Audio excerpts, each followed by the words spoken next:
Hoy entramos en contacto con nuestra realidad eclesial colombiana. Nos adentramos en el contexto de la pastoral indígena. Cómo afrontar los procesos de evangelización en cada uno de los territorios de nuestro país. Es un reto para la iglesia colombiana, reconociendo toda la riqueza cultural, reconociendo esta diversidad.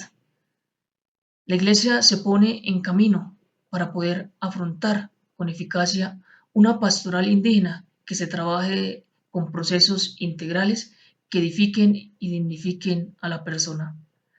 Por eso reconocemos que en nuestra iglesia colombiana, en todo nuestro territorio, hay 87 comunidades indígenas, 710 resguardos en 27 departamentos de nuestro país y el 3.4% de la población colombiana pertenecen a nuestros pueblos aborígenes.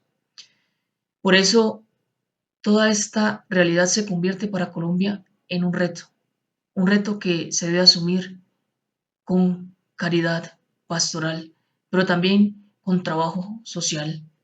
Por eso vamos a identificar en nuestro trabajo la evangelización versus el asistencialismo en las comunidades aborígenes en Colombia, la necesidad de implementar una pastoral indígena con una visión integral. Y empezamos por definir qué es el asistencialismo. El asistencialismo se presenta como aquellas acciones momentáneas que buscan suplir las necesidades materiales del ser humano a nivel personal y colectivo, pero que no trascienden, sino que se quedan allí relegadas y no dignifican a la persona como ser integral, dotado de humanidad y espiritualidad. El asistencialismo surge por todas aquellas coyunturas sociales que viven nuestras comunidades indígenas. Surge por la necesidad de suplir necesidades básicas en nuestras comunidades y frente a aquellas posturas materialistas, el asistencialismo se convierte en un medio para poder generar esperanza, pero más aún en sus efectos positivos también tiene efectos negativos y es la referencia de un mercantilismo en las comunidades. Y el mercantilismo degrada la libertad humana. El mercantilismo degrada la dignidad humana. Por eso, frente a los conflictos sociales, la asistencia se convierte en un medio de salvación para nuestras comunidades. Frente a aquellas realidades de violencia que ya lo anuncia la ACNUR en el 2011 en su estudio de las comunidades, decía que la violencia, el narcotráfico, la explotación eran medios para generar en las comunidades desplazamientos, violencias, divisiones, invasiones, y esto termina afectando en sí el etos espiritual y cultural de una comunidad. Para asumir toda esta visión asistencialista, debemos entender lo que es evangelizar. De esa manera, el Papa Pablo VI, en su encíclica Evangelii Nunciandi, nos decía que evangelizar es llevar la buena nueva a todos los ambientes de la humanidad y desde esta poder transformar la misma humanidad. Es un camino de dignificación, es un camino donde se reconoce al ser humano en su dimensión integral. San Juan Crisóstomo también nos hacía referencia que no basta con dar limosna, sino que debemos asegurarnos de que nuestras ayudas le permitan a los pobres levantarse por sí mismos y no queden atrapados en una relación de dependencia.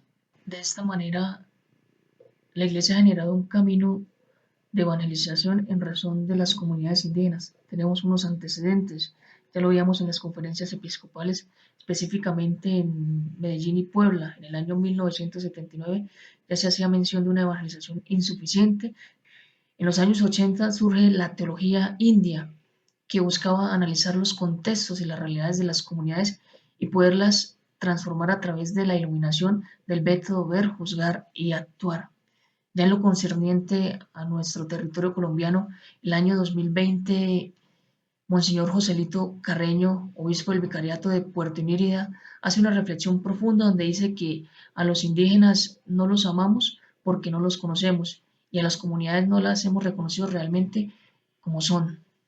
Es así que en el año 2024 surge en Colombia el primer encuentro del episcopado en torno a la pastoral indígena, un encuentro que buscaba analizar la realidad de los pueblos aborígenes, liderado por Monseñor Omar Alberto Cubillos, obispo de Villavicencio. Ya después de haber analizado todo lo que concierne al contexto, a la realidad de las comunidades indígenas, al caminar que ha realizado la Iglesia, generamos una reflexión en torno a cómo afrontar el asistencialismo que tanto afecta a nuestras comunidades que quedan relegadas a un mercantilismo social, y es retornar a aquella evangelización sacramental, teniendo en cuenta la apertura y la recepción que tienen nuestras comunidades frente a algunos sacramentos, específicamente al del bautismo, que se convierte en semilla para la evangelización, generar de esta manera un proceso continuo que permita el acompañamiento a las comunidades en su integralidad. He aquí el reto para la Iglesia en reconocer toda esta vivencia de sacralidad de la vida en las comunidades por medio de aquella propuesta cosmogónica en relación al dato de la fe. Es el reconocimiento al etos cultural que genera un acercamiento eclesial con las comunidades indígenas. Y esto en razón de poder inculturar las tradiciones. Esa es la clave de la evangelización, inculturar las tradiciones para poder generar una transformación moral. Es un desafío para la Iglesia el poder otorgar sentido desde la dimensión eclesial a cada una de estas realidades, pero se convierte en una oportunidad desde aquella experiencia del etos cultural y espiritual de las comunidades que dan la sensibilidad y la apertura de aquellas mismas comunidades en razón de la intervención de la Iglesia. Por eso la Iglesia vive esa cultura del encuentro, donde el anuncio del Evangelio se encarna en cada una de aquellas realidades para generar una experiencia espiritual y una dignificación de la vida personal y colectiva.